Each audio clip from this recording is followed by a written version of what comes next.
मैत्रिणींसोबत हॉटेलमध्ये जेवणासाठी गेलेल्या महिलेचा तिघांनी विनयभंग केल्याची संतापजनक घटना नागपुरात घडली आहे।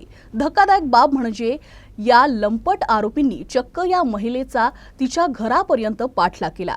घरात लावलेल्या सीसीटीव्ही फुटेजमध्ये एक आरोपी कैद झाला असून त्या आधारे नागपूरचे सदर पोलीस तिघांचा कसून शोध घेत आहे। पोलिसांकडून मिळालेल्या माहितीनुसार 22 एप्रिल रोजी पीडित महिला तिच्या मैत्रिणींसोबत सदर परिसरातील हॉटेल अशोका इथं जेवणासाठी गेली होती।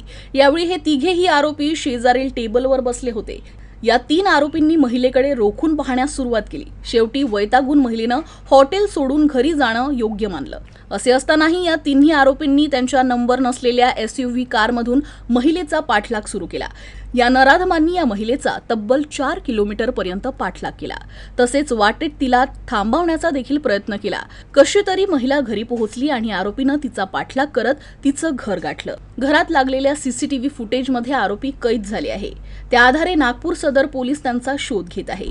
महिलेनं घरी जाऊन पतीला या घटनेची माहिती दिली आणि त्यानंतर सदर पोलीस ठाण्यात तक्रार दाखल केली।